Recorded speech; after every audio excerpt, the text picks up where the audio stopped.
حاضرین و ناظرین السلام علیکم ورحمۃ اللہ وبرکاتہ۔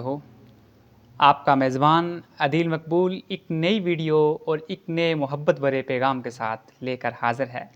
اور آج ہمارے ساتھ موجود ہیں علامہ عمیر ضیائی صاحب، جو فارغ التحصیل ہیں جامعہ رضویہ ضیاء العلوم راولپنڈی سے، اور ان کی بے شمار دینی خدمات ہیں۔ اللہ تعالیٰ نے انہیں مختلف حوالوں سے بہت زیادہ نوازا ہے۔ تو آج جو ہماری گفتگو ہوگی وہ ان سے حسن مصطفیٰ صلی اللہ علیہ وآلہ وسلم کے موضوع پر ہوگی۔ ان سے سوال کریں گے ہم کہ اس کائنات میں ہم نے یوسف کا حسن تو سنا، اس کے علاوہ بہت سے انبیاء کا حسن سنا، لیکن جو حضور اکرم شفیع معظم صلی اللہ علیہ وسلم کے حسن کے حوالے سے آپ قرآن و حدیث سے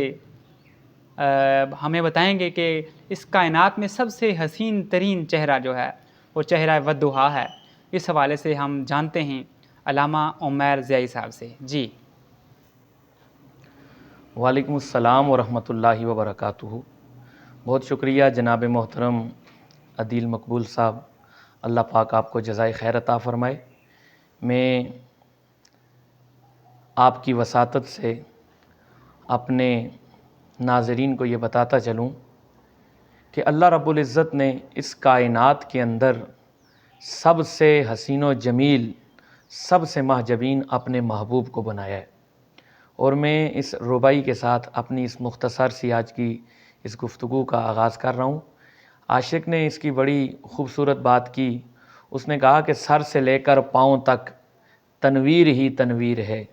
گفتگو سرکار کی قرآن کی تفسیر ہے، سوچتی تو ہوگی دنیا مصطفیٰ کو دیکھ کر،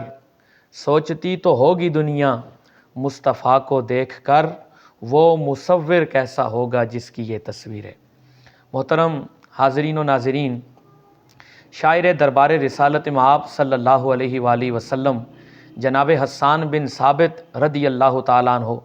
آپ نبی کریم صلی اللہ علیہ وسلم کی مدح سرائی کرتے ہوئے کہتے ہیں وَأَحْسَنُ مِنْكَ لَمْ تَرَ قَطُّ عَيْنِي، فرماتے ہیں کہ وَأَحْسَنُ مِنْكَ لَمْ تَرَ قَطُّ عَيْنِي، محبوب آپ جیسا سونا میری آنکھ نے دیکھا ہی نہیں ہے۔ وَأَجْمَلُ مِنْكَ لَمْ تَلِدِ النِّسَاءُ، اس لیے نہیں دیکھا کہ آپ جیسا سونا کسی ماں نے جنا ہی نہیں ہے۔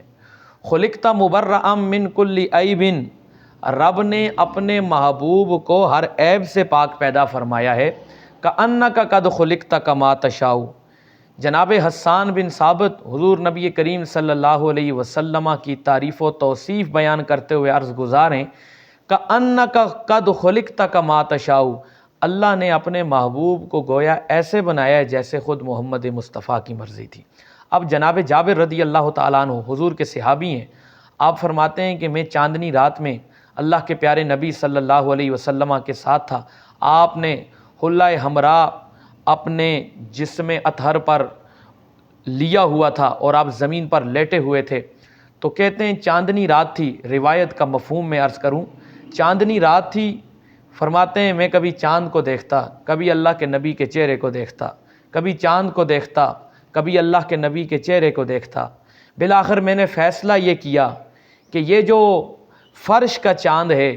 اللہ نے اس چاند کو عرش کے چاند سے زیادہ خوبصورت بنایا ہے۔ یہ میرے اور آپ کے نبی کا حسن تھا۔ دعا ہے اللہ رب العزت کی بارگاہ میں کہ ہمیں نبی کریم صلی اللہ علیہ وسلم کی غلامی عطا فرمائے۔ جزاک اللہ، بہت شکریہ۔